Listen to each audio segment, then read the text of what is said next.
Hi, Kathy and Naomi. It's so wonderful to see you and to have the chance to chat with you today. I always love connecting with you, and I'm really excited to hear more about your journey as feminists, activists, and donors. But let me just start by asking you to introduce yourselves so that our listeners have an idea of who they're going to be hearing from today. I'm Kathy Levinson, and I'm in Silicon Valley. And I think that one way I would describe myself is as a tempered radical. And I think that is pushing the edge of the envelope wherever you are in ways that force people to think differently than they have before, but not be so offensive that you don't get invited back to the table. And I think pushing the edge of the envelope is just how I've lived my life. I'm Naomi Fine, and I live by the values of contribution, connection, and learning. And within those values, doing the right thing for our lesbian, bisexual, and queer community fits right in. I first spent more than 3 decades in the corporate world with a legal career. And when I had the opportunity to retire, I saw it as an opening for me to apply my skills and my passion to do the right thing for our community by founding LesbianGlobal. And it's been a wonderful experience. We together have been strategic philanthropists for several decades now. So it's a great way for us to apply our skills and learning to our legacy project. It's great to have you on our podcast. We'd love to hear you share a little bit about how you first got involved in activism around causes supporting lesbian, gay, bisexual, queer, transgender people, especially LBQ folks, and how you first got involved in the world of philanthropy. I got my start many decades ago when I was still working in the corporate world. And at the time, and for many listeners, they might not be familiar with this, but the company that I worked for, in fact, no corporations offered health insurance to gay couples. And so, although it was risky at the time, I decided to push to get domestic partners health insurance for our company and all the employees. And that was the first time I think I really realized that as an individual, I could make a difference in people's lives beyond just my life, and specifically in the lives of LGBTQ people. And for me, I think my philanthropy started very young. My parents were very philanthropic.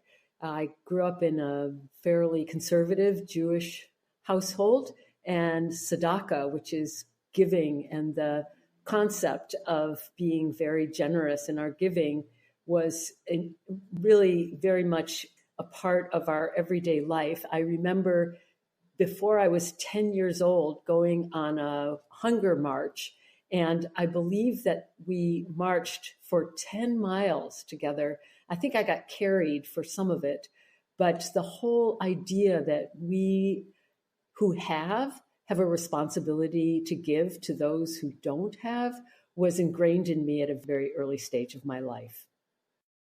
That's really wonderful to hear a little bit more about that.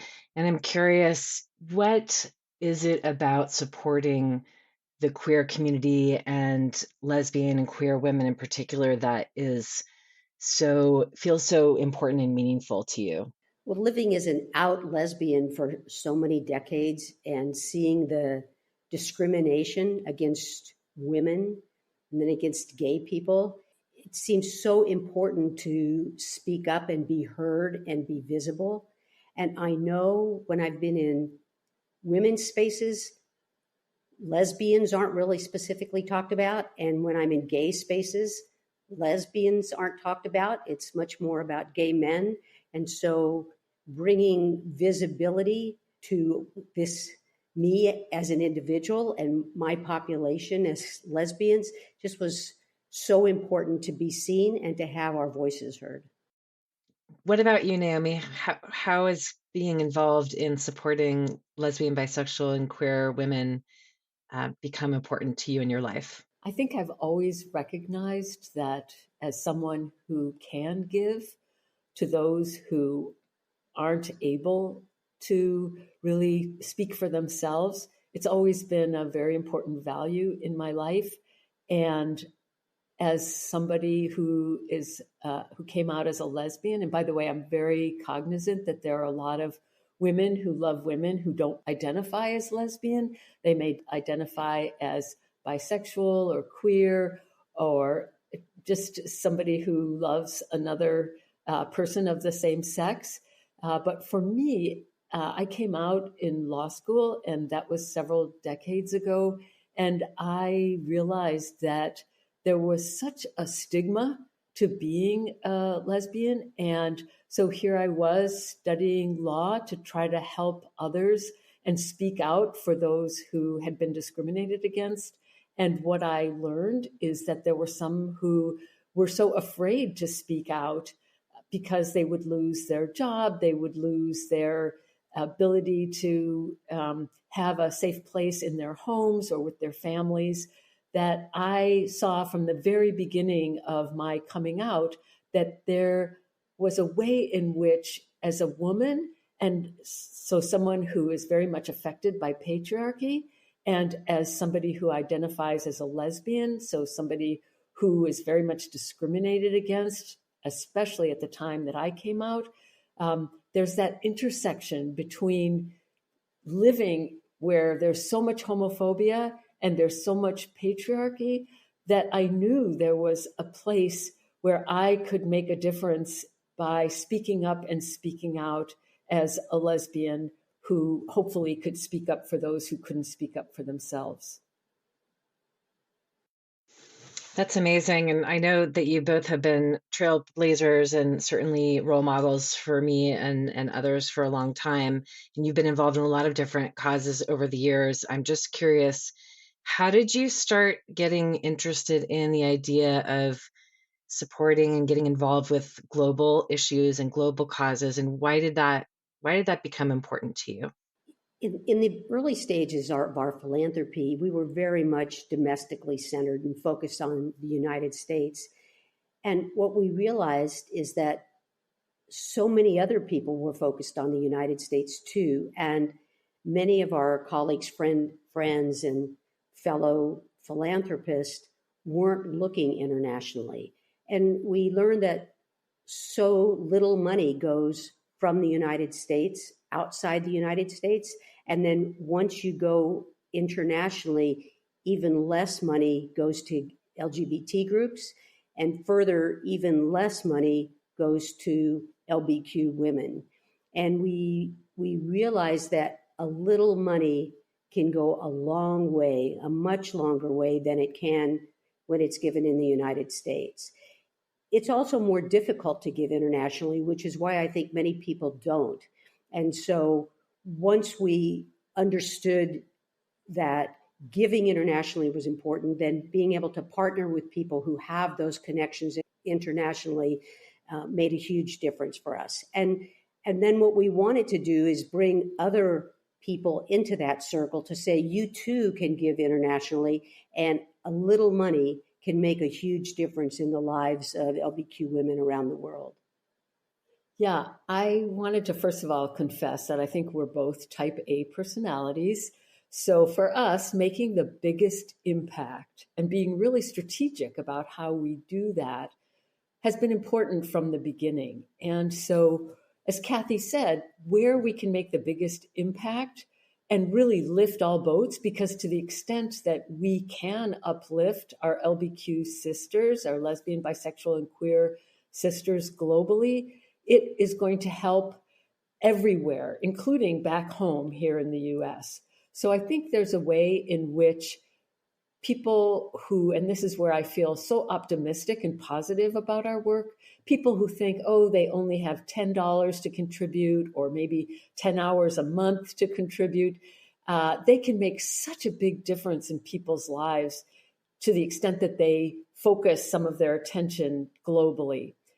And I also want to just do a big shout out to Outright, because I will say we have been inspired so much by the work of Outright. At the time we founded Lesbian Global, Jessica Stern was the executive director. And before she left, she put together the LBQ Connect program.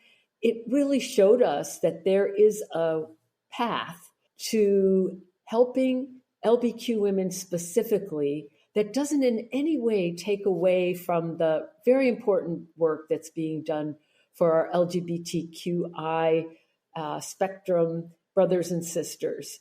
That really helps to recognize that by supporting and providing mentoring and giving resources to our community, we are really strengthening our more diverse and wider community. Well, you've got a great segue into my next question, which is just about how, if you remember when you first got involved with Outright, and why do you feel like Outright's work and LBQ Connect in particular is special or valuable?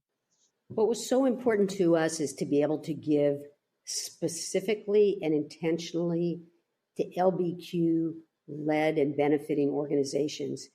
And it was so disappointing to learn that there aren't that many of them. And Outright is one of the few organizations that has a program that's specifically for LBQ activists. And as Naomi said, to teach and mentor and help create community as well as get resources to them.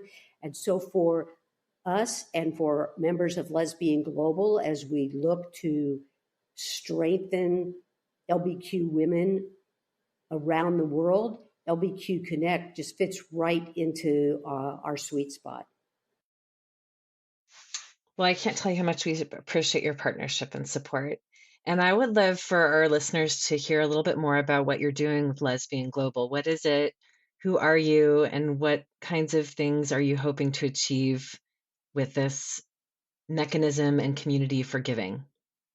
I think one of the most important things for us is to make our giving being data driven. So rather than just giving to the latest, greatest opportunity, we really wanted it to be founded in research, thorough research that had been done. And so the first thing that we did is to partner with Human Rights Watch to understand the global human rights needs of LBQ women around the world. So that's the foundation of all that we do. The second thing that we wanted to accomplish is actually to create a community of LBQ women who are interested in learning more about the global needs of LBQ women around the world.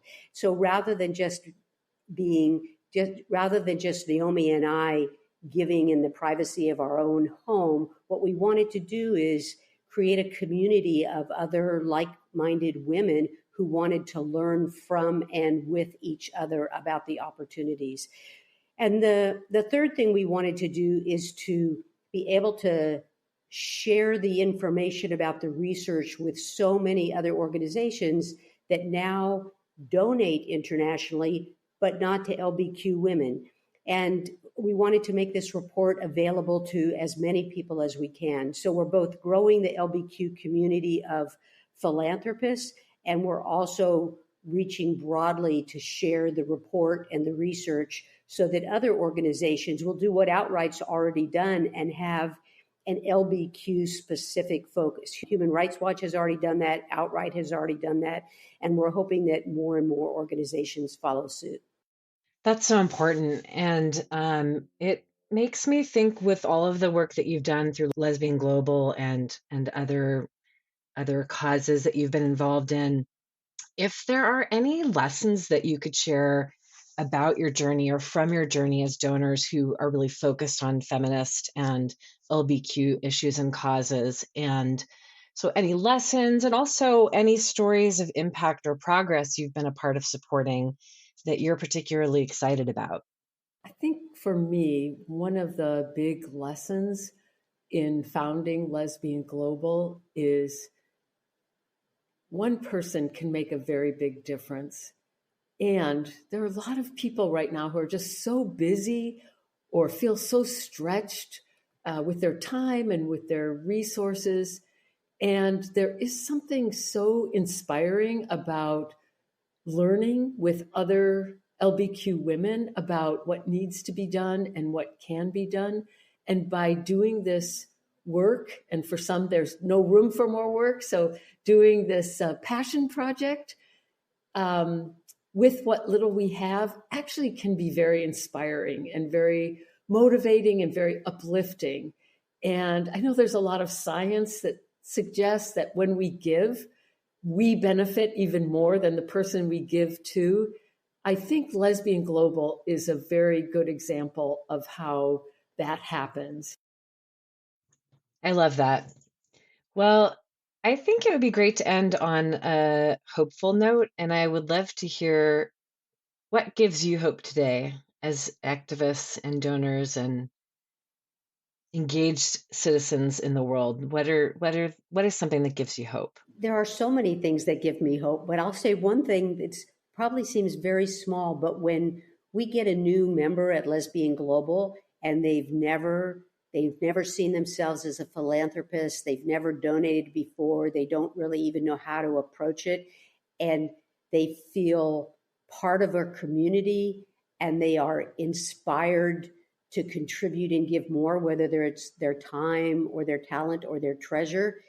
For me, it's also very inspiring to meet with our grantees. And what we do is we're privileged white women in the United States giving money and time and thought leadership to this.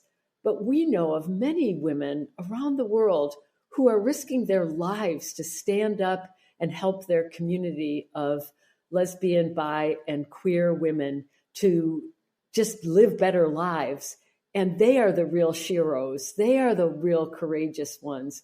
They are the ones who, for me, are just so uplifting and inspiring. So if they're doing so much good work for the world, I want to support them and find that very hopeful and very inspiring. I think one thing I would like to add to what I've said earlier is just that I think there's something about out of sight, out of mind, and it's easy to give to the charity next door or who the last person is who asked you for money, or to give to the local SPCA because you love dogs. And I think that it's harder to be passionate about your philanthropy when it's not touching you right in your backyard. And so it's exciting to us. It's definitely exciting to me when I hear about what LBQ women are doing around the world, and trying to bring that closer to home and closer to our local members in the United States, I think is an important part of what we do. I think that was great. If I could ask just one last question, I would be curious to know what your vision or your hopes would be for our movement, let's say 15 or 20 years from now, or a generation from now. What do you want to see happening for LBQ people and causes? I sure hope that our LBQ sisters around the world aren't fighting for visibility and aren't fighting for survival, but instead are leading safe, effective, and meaningful lives wherever it is that they live in the world, and that they know that they have support from a broader community around the world. In a way, it would be lovely if Lesbian Global didn't need to exist, but given the patriarchies that exist around the world and the homophobia that exists around the world, I don't think that's really going to be true. I think we'll be around. So I think what's most important is that the people, as Naomi said earlier, the LBQ women who are doing this work and are really in the trenches and risking their lives, know that they have our support to continue to do that work and to be able to do it in a safe and thriving community. I think women are particularly resourceful and resilient because we've had to be. I think lesbian, queer, and bisexual women have to be strong and tough So you add all of those qualities together, and we make for great leaders, great communicators. And once we have the freedom to be expressive, to bring our full selves to the table, I hope in 15 or 25 years, the world looks so much better, more peaceful, less environmental degradation, better home lives, because we are recognized for the role models that we can be. That was a great way to end. Thank you both so much for taking the time to chat with us and share more about yourselves and your reflections about activism and giving, and for all you do to support Outright and our global community and so many wonderful causes, and bring all of us together in community. We are so grateful, and I truly enjoyed having this conversation with you. Thank you, Katie. We with you, and thank you for what you do and for what Outright does.